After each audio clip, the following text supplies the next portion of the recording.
அன்பானவர்களே, அன்பு வணக்கங்கள். உங்களை நீங்கள் தெரிந்து கொண்டுதான் வாழ்ந்து வருகிறீர்களா? நீங்க யாரு? என்ன குருஜி, நாங்க யாருன்னு கேட்டா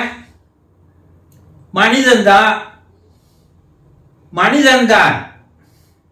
ஆனா அந்த மனிதனிலும் முழுமையான மனிதனாக நீங்க இருக்கீங்களா?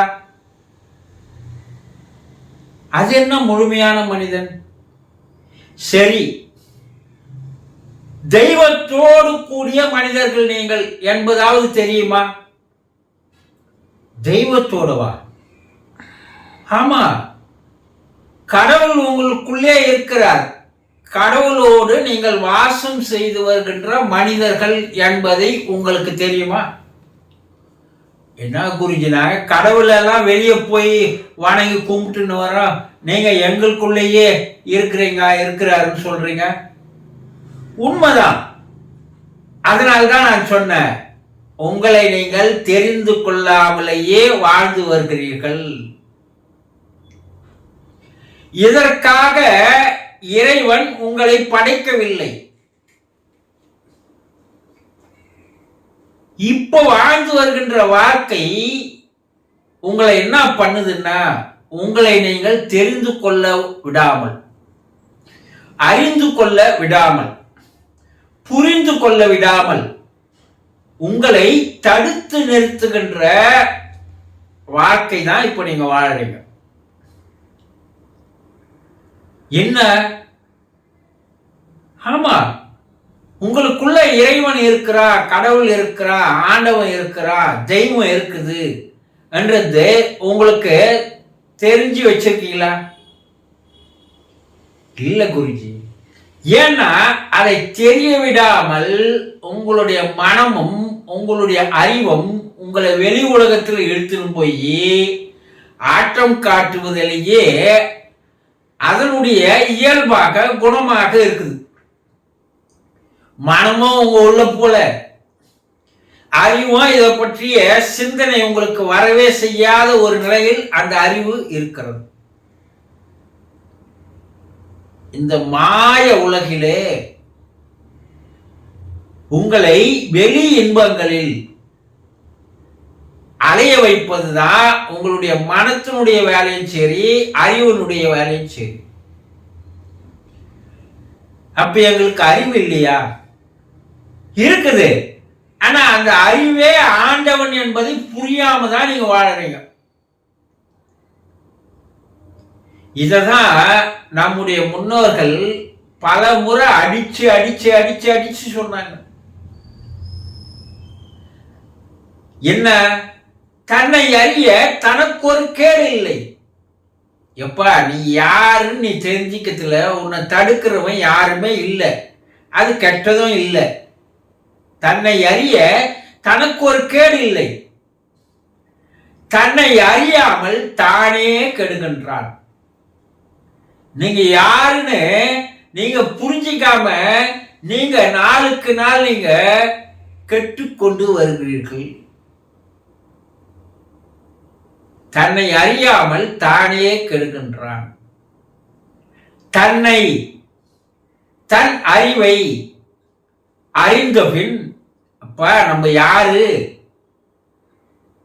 நம்முடைய அறிவினுடைய நிலை என்ன, அதனுடைய தரம் என்ன, அதனுடைய குணம் என்ன, அதை நீங்க தெரிஞ்சுக்கிட்டீங்கன்னா தன்னையே அர்ச்சிக்க தான் இருந்தானே என்ன சொல்ற. இந்த உடம்பு நீங்க ஒரு கோயிலா வச்சிருப்பீங்க. இந்த உடம்புக்குள்ள இருக்கிற மனதை ஒரு கர்ப்பமா மாற்றுவீங்க. அந்த மனசுக்குள்ள இருக்கிற சக்திய இறைவன் தான் என்பதை நீங்க புரிஞ்சுக்குவீங்க. அப்ப இந்த உடம்புதான் கோயில். உங்க உடம்ப நீங்க கோயிலாவா வச்சிருக்கிறீங்க? கொஞ்சம் சொல்லுங்க. இந்த உடம்ப எந்த அளவுக்கெல்லாம் அசிங்கப்படுத்தணுமோ, நாக்கு அடிக்க வைக்கணுமோ, சகிச்சு கொள்ள முடியாத நிலையில வச்சுக்கணுமோ அப்படியெல்லாம் இந்த உடம்பு வச்சிருக்கிறீங்க. ஒரு காரு இல்ல ஒரு பைக்கை கூட அப்பப்ப சர்வீஸ் விடுறீங்க. சின்ன ப்ராப்ளம் வந்தா உடனே போய் மாத்திடுறீங்க. அதை கூட உங்களால வாய் இல்லாத உயிர் இல்லாத அந்த எந்திரத்தை கூட உங்களால மெயின்டைன் பண்ண முடியுது. ஆனா உங்களுக்குள்ள இருக்கிற அந்த உடம்புல இருக்கிற அதனுடைய ஆற்றலை சக்தியை புரிந்து கொள்ளாமல் அந்த உடம்பு என்ன பண்ணிருக்கிறீங்க? அசிங்கப்படுத்தி இருக்கிறீங்க. ஊன் உடம்பே ஆலயம், உள்ளமே பெருங்கோவில். எப்பா உன் மனசுதான் ஒரு நல்ல கோயில், வேற கோயில் தேவையில்லை. ஆனா அந்த மனசை நம்ம என்ன வச்சுன்னு இருக்கிறோம்? ஒரு பாலடைஞ்ச கோயிலா அந்த மனசை மாற்றி வச்சுன்னு இருக்கிறீங்களா இல்லையா? ஒரு பாலடைஞ்ச கோயிலுக்குள்ள போனீங்கன்னா இறைவன் இல்லாத அந்த கோயில், கருவறையில அந்த இறைவன் இருக்க மாட்டான். அப்படியே அந்த சிலை இருந்தாலும் அதுக்கு ஒரு சக்தி இருக்காது. ஏன்னா அதை பூஜிப்பதற்கோ அதை விளக்கேற்றி கொண்டாடுவதற்கோ அந்த கோயிலை சுத்தப்படுத்துவதற்கோ யாருமே இல்லை. அந்த கோயில்ல என்ன இருக்கும்? ஆந்தைகள் இருக்கும், பாம்புகள் இருக்கும், பூராங்கள் பல்லிகள் இருக்கும். சில கோயில் என்ன சொல்றாங்க, பிசாசிகள் கூட வாசம் செய்யும். அப்போ உங்க மனம் என்ற அந்த அற்புதமான அந்த ஆலயத்தை நீங்க எப்படி வச்சிருக்கிறீங்கன்னு கொஞ்சம் யோசனை பண்ணுங்க. ஊனுடம்பே ஆலயம், உள்ளமே பெருங்கோவில், வல்லன் பிரானுக்கு வாய் கோபுரவாசல், தெல்லம் தெளிந்தாருக்கு அவனுடைய சீவனே சிவலிங்கம். என்னென்ன வார்த்தைகள் எவ்வளவு அற்புதமா உங்களுக்கு அடிக்கிற மாதிரி, உதைக்கிற மாதிரி, காரி துப்புற மாதிரி சொல்லிட்டு போய்க்கிறாங்க பாருங்க. ஆனா என்ன பண்ணல, இதெல்லாம் தெரிஞ்சிக்காத ஆடு மாடு எருமெல்லாம் வாழற மாதிரி வாழ்ந்துன்னு இருக்கிறோமே, இது ஒரு வாழ்க்கையா? தன்னை அறிந்து இன்பமுற வெண்ணிலாவே, ஒரு தந்திரம் நீ சொல்ல வேண்டும் வெண்ணிலாவே. எப்பா நான் யாருன்னு தெரிஞ்சுக்கணும். அப்படி தெரிஞ்சுக்கினே அதுலயே நான் ஆனந்தமா சந்தோஷமா மகிழ்ச்சியா வாழணும். எனக்கு இந்த வெளி உலகத்துல ஒரு நிரந்தரமான சந்தோஷம் இல்லை, ஒரு நிரந்தரமான ஆனந்தம் இல்லை, ஒரு நிரந்தரமான இன்பம் இல்லை. எனக்கு நிரந்தரமான ஆனந்தத்தையே இன்பத்தையே காட்டு. தன்னை அறிந்து இன்பமுற வெண்ணிலாவே, ஒரு தந்திரம் நீ சொல்ல வேண்டும் வெண்ணிலாவே. எப்பா அதுக்கு ஒரு வழியை காட்ட. யார் பாடுறாரு? பெருமான் பாடுறாரு.